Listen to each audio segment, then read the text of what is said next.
What's going on, moviegoers? If you're new to the channel, my name is Christian. Welcome to Zero Productions. You guys, we're going to be talking Spider-Man and Sony and Marvel's new deal. Apparently, they're cooking something in the pot right now to have more Spider-Man in the MCU. We're going to be talking about Scream 7, and I'm going to give you guys a small, brief spoiler review on what I thought about the first two episodes for Agatha All Along, you guys. That premiered yesterday, and today we have the Penguin premiering. It is a massive week, you guys. I'm really looking forward to the Penguin. At first, I wasn't, but with the positive raving reviews of this first season, or at least the first couple of episodes, it's gotten me a little bit more excited. And seeing Colin Farrell, you guys, I was rewatching parts of the Batman the other day, and I was like, you okay. Now I'm a little bit more excited for the Penguin, because before I was just iffy or whatever about it, but I'm like, okay, let's get this hype train rolling, you guys.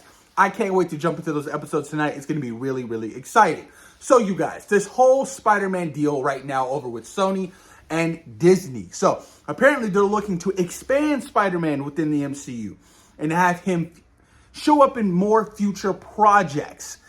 Obviously, Avengers Doomsday and Avengers Secret Wars, you can't have those movies without Spider-Man, you guys. I will never forget watching the trailer for Civil War for the first time and seeing him show up at the end of that trailer. The hype was real because the inside scoop game was little to none back then. And I didn't have my channel back then. So the hype level, you guys, was so massive to see Spider-Man finally get to play along with the other Marvel characters. It's what everybody has wanted since day one.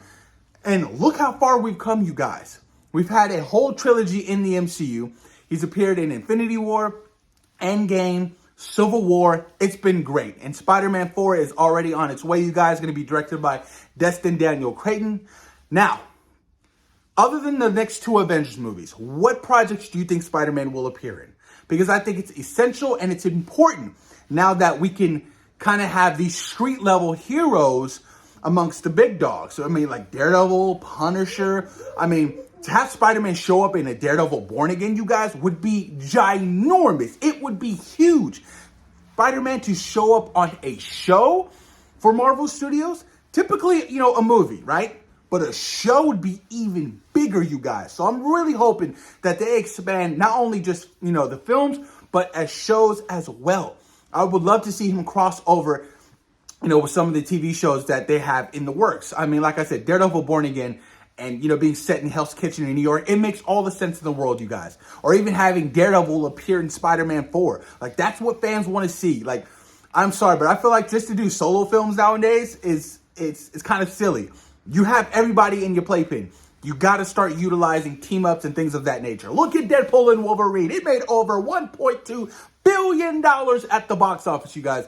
A huge success. Team-ups have to be the future of the MCU, you guys. I'm just stating. It's the facts.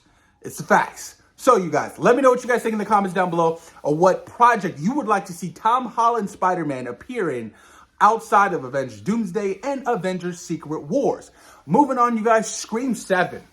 Scream 7, you guys, is a film that, boy, oh boy, it's been interesting. With, Melissa Barrera stepping down, leaving the project, or, getting fired or whatever. And then, you have Jenna Ortega, who left the project because of conflict of schedules, things with, between her and Wednesday. I get it. And then, Nev Campbell signing back on to come back to the franchise, you guys. And, having Kevin Williamson write and direct. This is even bigger, you know what I mean? Because he's been such a massive,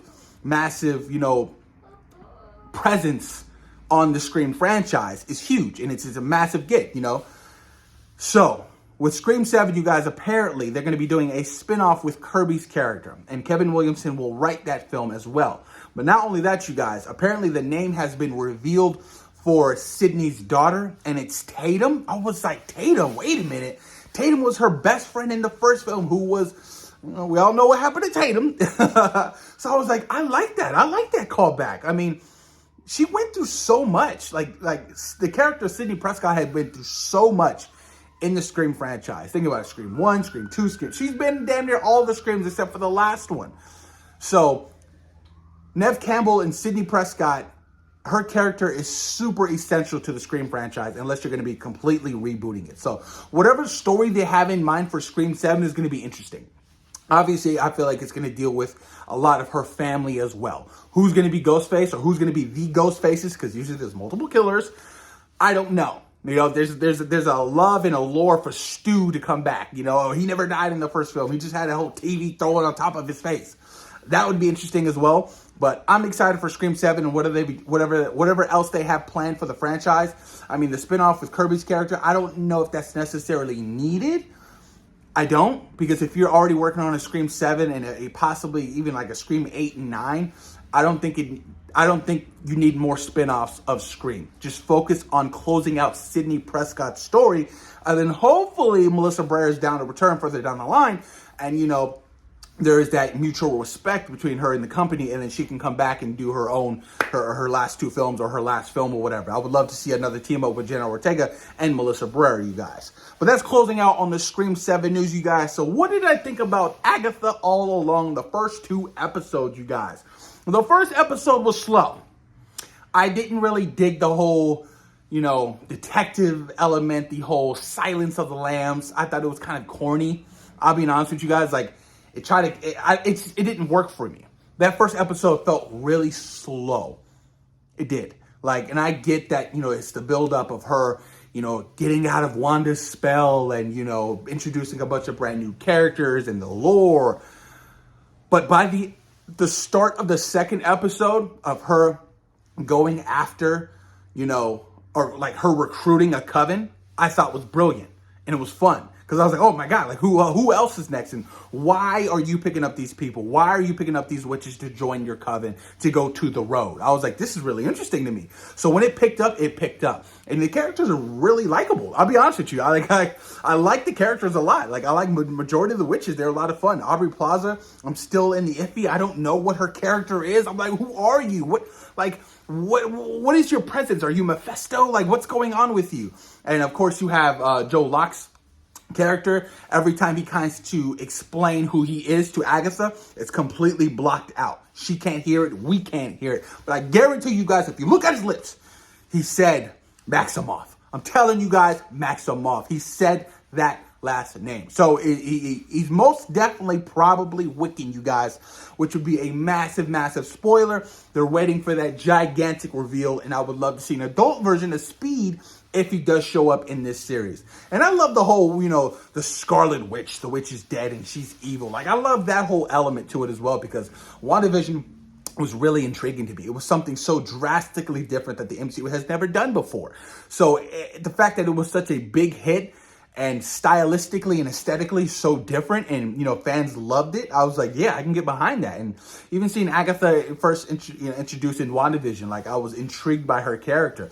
You know, with the second episode revealing more and more, I'm like, oh, damn, now I want to know more about this Agatha character and, like, who you've encountered in the Marvel, you know, the Marvel Cinematic Universe. Like, it seems like she's extremely powerful when she had her powers, but now it's all about getting her magic back, you guys. And that whole sequence of, like, I forgot what it's called, like the 7-something was coming after them. I was like, oh shit, like, hurry up. Like, it was low-key intense, but, you know, I enjoyed the second episode. The first episode was slow, but I like where we're going headed after the second episode. So I'm looking forward to episode 3, you guys. Let me know what you guys think in the comments down below about this Spider-Man update, how Sony and Marvel are planning to extend and expand Spider-Man within the MCU, just not outside of his own projects. Let me know what you think about the Scream 7 updates, and, you know, what did you guys think about Agatha All Along? Thoughts and opinions? Let me know what you guys think. Are you looking forward to the 3rd episode next week? Let me hear it in the comments down below. And of course, thank you guys for taking time out of your day for watching C-Roll Productions. Peace.